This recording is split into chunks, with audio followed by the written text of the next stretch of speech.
Media पर नहीं हो रहा लोगों को भरोसा, क्या गोदी मीडिया ने लुटाई पत्रकारों की लुटिया? पत्रकार क्यों बन गए हैं चौथे स्तंभ के बड़े चेहरे? कैसे लौटेगी पत्रकारिता की विश्वसनीयता? पिछले दिनों पटना में जो हुआ वो हैरान करने वाला था। आज तक की स्टार एंकर अंजना ओम कश्यप को देखकर वहां मौजूद लोगों ने जिस तरह नारेबाजी की, उसको सुनकर पूरी पत्रकार बिरादरी का सिर एक बार फिर शर्म से झुक गया। सवाल यह है कि आखिर टीवी एंकरों के खिलाफ क्यों भड़क रहा है लोगों का गुस्सा? पिछले कुछ वक्त से देखा जा रहा है कि चेहरे तो बदलते हैं, लेकिन जनता का व्यवहार उनको लेकर नहीं बदलता। कभी चौधरी तो कभी कोई और। देश की जनता को आखिर क्यों लगने लगा है कि व्यवस्था का चौथा स्तंभ क्यों अपनी विश्वसनीयता खो रहा है? खासकर टीवी पत्रकारिता के बड़े चेहरे, जिन पर सही तथ्यों के साथ खबर दिखाने की जिम्मेदारी है, लेकिन वो अपने स्वार्थ या किसी और कारण के चलते खबरों की मूल भावना के साथ खिलवाड़ करते हैं। पिछले कुछ सालों में देश के मीडिया को लेकर जिस तरह के शब्दों का इस्तेमाल हो रहा है, उसको सुनकर जमीनी पत्रकारिता करने वालों का सिर शर्म से झुक जाता है। कोई गोदी मीडिया कहता है, कोई दलाल कहता है, कोई बिकाऊ कहता है। इतना ही नहीं, कुछ ऐसे शब्द भी कहे जाते हैं जो हम आपको बता नहीं सकते। किसी भी देश का मीडिया जब बिकता है तो वो उद्योग बन जाता है। उद्योग समाचार के लिए नहीं, मुनाफे के लिए काम करता है। जनता के दुख दर्द से व्यापारी को कोई मतलब नहीं होता।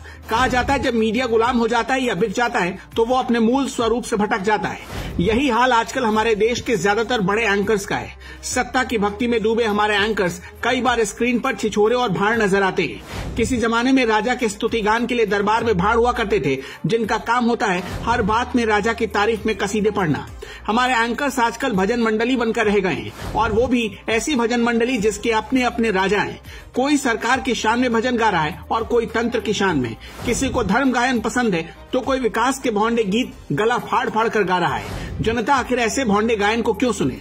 सत्ता प्रायोजित खबरों को लेकर प्राइम टाइम डिबेट पेश करने वाले हमारे होनहार एंकर्स कई बार तथ्यों के साथ खिलवाड़ भी करते हैं। स्क्रीन पर उनको ऐसी खबरें पढ़ते देखकर बच्चे भी सवाल उठाते हैं, लेकिन इन एंकर्स का अंतर्मन मर चुका है। तभी तो आत्मा को गिरवी रखकर किसी भी कीमत पर ये सरकार या सिस्टम की नजर में आना चाहते हैं। उनको लगता है कि सरकार से नजदीकियां बढ़ाकर ही उनकी पत्रकारिता की नैया पार होगी।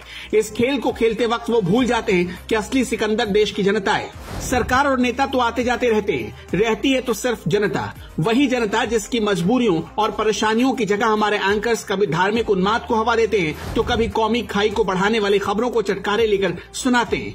कई बार इससे पैदा हुई खाई की जद में वो खुद भी आ जाते हैं। पिछले दिनों आपने सुना और देखा होगा कि एक टीवी एंकर को उन्मादी भीड़ ने दौड़ा लिया था। उनकी पत्नी के कपड़े फाड़ने तक की धमकी दी थी। ये एंकर साहब लगातार देश के एक बड़े और प्रतिष्ठित चैनल में धार्मिक उन्माद की खबरें गला फाड़ कर सुनाया करते थे। मनोचिकित्सक भी मानते हैं कि लगातार झूठ परोसने वालों का मानसिक संतुलन गड़बड़ा जाता है। स्टूडियो की कुर्सी पर उछलते कूदते, चीखते चिल्लाते एंकर अपने ही बनाए या गढ़े हुए विषयों पर कई बार पैनलिस्ट के मुंह में अपनी जबान डालने की कोशिश करते हुए मुंह की खा चुके हैं, लेकिन एंकर्स हैं कि मानते नहीं। एंकर्स के एजेंडे से गायब है जनता, तभी तो उनको पटना जैसी घटनाओं का सामना करना पड़ता है। गोदी मीडिया और हाफ गोदी मीडिया जैसे शब्द आजकल चारों दिशाओं में गूंजते हैं। ईमान बेच चुके ऐसे ही पत्रकारों के चलते पत्रकारिता रसातल में, उनकी विश्वसनीयता संकट में। कमेंट बॉक्स में कमेंट करके आप भी हमें बता सकते हैं आखिर क्यों कभी समाज के आदर्श रहे एंकर गालियां खा रहे हैं।